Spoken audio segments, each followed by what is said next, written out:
We're coming up on an arborvitae that has been severely damaged by voles and mice. It's called girdling, and it likely happened about 6 months ago during the winter season. We did another video not too long ago where we talked about girdling damage, but luckily the damage was far less severe. We were able to prune out those damaged stems and save those shrubs. But look at that, just the perfect evergreen, providing some shade and some different privacy for this deck setting. Yeah, this is really unfortunate when something like this happens. You know, how do you replace something that big and get that privacy that you're looking for? What we're going to be replacing it with is an alder tree. That's a pretty good low-growing, shaggy type tree, I'm going to call it, but it grows fast. For our project today, then, we're going to show you the process involved in removing this Techny and then replacing it with a new tree. We're going to go ahead and start by cutting off the lower branches. You don't have to be neat and clean. We're going to use just a little handheld chainsaw after we make those rough cuts. That's mostly just to be able to get in there and work on it. We're going to then get the tractor out. We're going to hook up the toe strap. We're going to pull back on a little bit just to create some tension on those roots. So this tree is ruined, and there's really nothing we can do pruning wise to make it look better. The damage is just too extensive.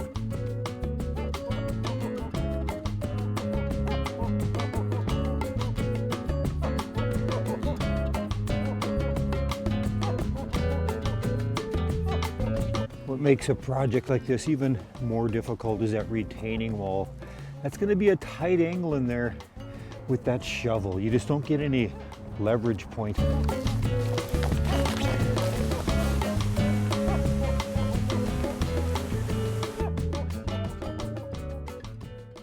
We'll hand rake out most of the leaves that have built up over the years. This will make it a lot easier to see any remaining branches we need to cut, and then we'll break out the blower to really get it cleaned up, making that final step after planting our new tree a lot easier.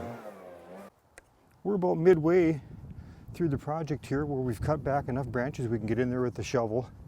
We're going to quickly remove that fabric, pull back the rock, and then commence digging. We're going to go ahead, we're going to make one round all the way around, see if we can cut some of the major taproots. And what we're using, this sawtooth blade shovel. You want to make sure if you're doing a project like this, you get one of these. These things are just unbelievable, but they're unforgiving too, as far as irrigation lines, wires. So just be aware of that.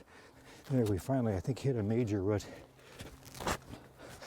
We made our first round with the shovel, severing as many roots as we can up towards the surface. Now we're going to break out the little tractor, put that toe wrap around the base, and we're going to pull at it from different angles, putting tension on some of those back roots. We'll be able to tell where they are as we pull back, and then we'll sever the roots as we go.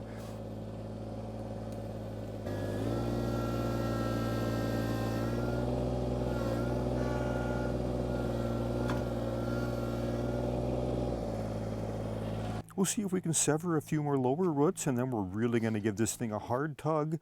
We'll see if we can't get that to release and pulled out of the ground.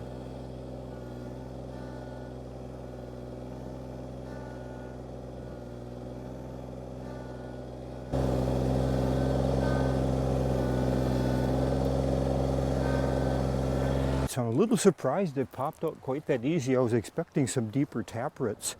Our next step, we're going to take the slack off that rope, and I'm actually going to push it back upwards. If you keep dragging, there's bound to be some more roots up here that we have not severed. You drag it out, you just create an awful mess.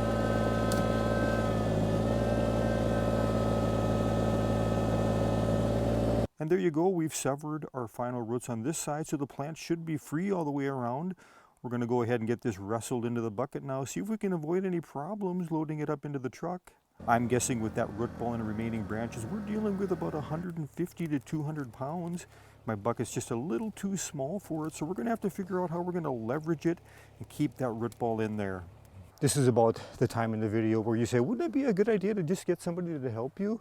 Oh no, I'm stubborn. And my next trick I'm going to show you, since the moment we tilt that bucket backwards, that tree's just going to go. So we're going to go ahead, we're going to put this tow rope back on.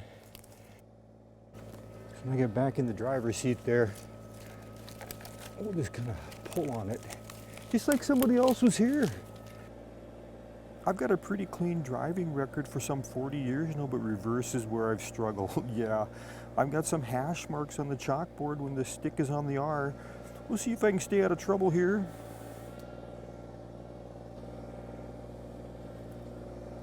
All right, yeah. How's that for a little bit of morning fun? You can't beat that. Yeah, just when you think you got her done, there's still plenty to do. We got to get this thing cut back a little bit so we can get on the road and go dump. And that's part of the process of taking out trees, shrubs. The disposal, you can end up with quite a bit. That alder tree we talked about earlier for replacement, we're going to roll that into a separate video. We should have that posted about a week after this video's timestamp. Hit that subscribe if you'd like a notification. Hey, thanks for watching Garden Hike. We'll see you again soon.